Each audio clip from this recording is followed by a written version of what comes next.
வணக்க மக்களே, சற்றுமுன் வெளியான மிக முக்கியமான செய்தி ஒன்று வெளியாக இருக்கிறதாம். துணை முதல்வர் மட்டுமல்ல, தாவைக்காவுக்கு ஆதரிக்க திரும்ப வைத்த 4 பெரிய டிமாண்ட் என்ன? அதிர்ந்து போன விஜயா. வாங்க வீடியோவை மூலமாக்கலாம். அதாவது தமிழக அரசியல் வரலாற்றிலே இந்த 2026 சட்டமன்ற தேர்தலின் தேர்தல் முடிவுகள் என்பது தமிழக அரசியல் வரலாற்றில் ஒரு புதிய மாற்றத்தை ஏற்படுத்தும் விதமாகத்தான் அமைந்திருக்கிறதா. அதாவது தமிழகத்திலே கட்சி ஆரம்பித்த 2 ஆண்டுகளிலே முதலமைச்சர் வேட்பாளராக நாற்காலியில் அமரப்போகும் விஜயின் புதிதாக ஆரம்பித்துள்ள இந்த தமிழக வெற்றி கழகம் என்பது தமிழக அரசியல் வரலாற்றில் ஒரு மாற்றத்தை ஏற்படுத்தும் விதமாகத்தான் நடந்து கொண்டிருக்கிறதா. அந்த வகையில்தான் தமிழகத்திலே ஆட்சியை பிடிக்க விஜய் அவர்கள் தமிழக வெற்றி கழகத்துக்கு திருமாவளவன் விசிகாவின் ஆதரவு என்பது கிடைக்காத போதும் திருமாவளவன் அவர்கள் இன்று காலையில் தனது முடிவை கண்டிப்பாக அறிவிப்பார் என்ற சூழல்தான் அரசியல் வட்டாரத்தில் நிலவிக் கொண்டிருக்கிறதா. இந்நிலையில்தான் விஜயை ஆதரிக்க திருமாவளவனுக்கு தனக்கு துணை முதல்வர் பதவி மற்றும் விஜய் அவர்கள் ராஜினாமா செய்யும் சட்டசபை தொகுதியில் போட்டியிட வாய்ப்பு தங்களுக்கு கண்டிப்பாக வழங்குவது உள்ளிட்ட 4 முக்கிய டிமாண்டுகளை வைத்திருக்கிறார் திருமாவளவன் அவர்கள். இந்த டிமாண்டை பார்த்த தாவைக்க தரப்பு ஆடிப்போயிருப்பதாக கூறப்படுகிறதா.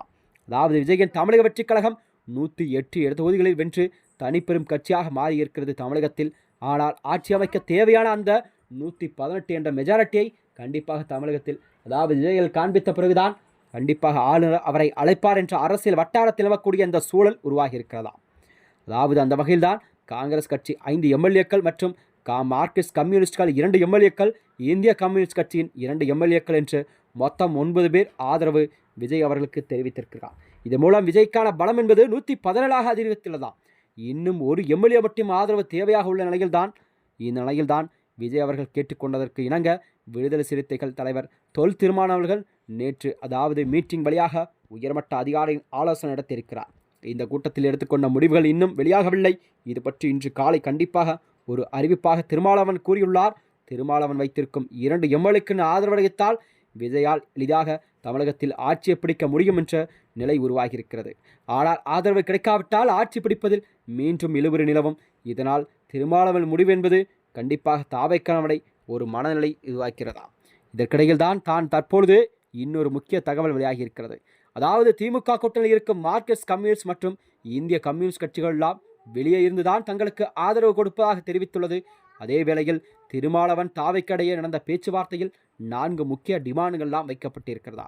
அதில் முதல் டிமாண்ட் என்னவென்றால் விசிக ஆட்சி அதிகாரத்தில் பங்கெடுக்கும், அதனை ஏற்க வேண்டும். அது மட்டுமின்றி தமிழக துணை முதல்வர் பதவி மற்றும் ஒரு கேபினட் அமைச்சர் பதவியை கண்டிப்பாக தங்களுக்கு வழங்க வேண்டும் என்று விசிக தாவைக்கவிடம் வலியுறுத்தியிருக்கிறது. இந்த துணை முதல்வர் பதவியில் தொல் திருமாவளவன் அமர முடிவெடுத்துள்ளாராம். இதில் முதல் டிமாண்டாகும். 2வது டிமாண்ட் என்னவென்றால் தற்போதைய தொல் திருமாவளவன் சிதம்பரம் லோக்சபா தொகுதியில் எம்பியாக உள்ளார். அவர் எம்பியாக துணை முதல்வர் பதவி ஏற்றாலும் கூட அடுத்த 6 மாதத்திற்குள் தமிழகத்தில் எம்எல்ஏ வேண்டும். இதனால் விஜய் போட்டியிட்டு வென்ற அந்த பெரம்பலூர் அல்லது திருச்சி கிழக்கு ஆகிய 2 தொகுதிகளில் ஒன்றை ராஜினாமா செய்யும் பொழுது அதனை திருமாவளவனுக்கு வழங்க வேண்டும் என்றும் அதில் தாவைக்க வேட்பாளரை நிறுத்தாமல் திருமாவளவன் வெற்றி பெற ஆதரிக்க வேண்டும் என்று அவர் தெரிவித்திருக்கிறார். 3வது டிமாண்ட் என்னவென்றால் தொல் திருமாவளவன் துணை முதல்வர் பதவி எம்எல்ஏ ஆன பிறகு அவர் எம்பியாக இருந்த சிதம்பரம் லோக்சபா இடைத்தேர்தலில் நடத்தப்படும் இந்த தேர்தலில் போட்டியிடும் விசிக வேட்பாளருக்கு தாவைக்க கண்டிப்பாக ஆதரிக்க வேண்டும் என்று எதிர்த்திருக்கிறார். இதன் மீண்டும் இது போன்ற வீடியோக்களை தெரிந்து கொள்ள நமது சேனலை மறக்காமல் சப்ஸ்கிரைப் செய்து கொள்ளும். நன்றி, வணக்கம்.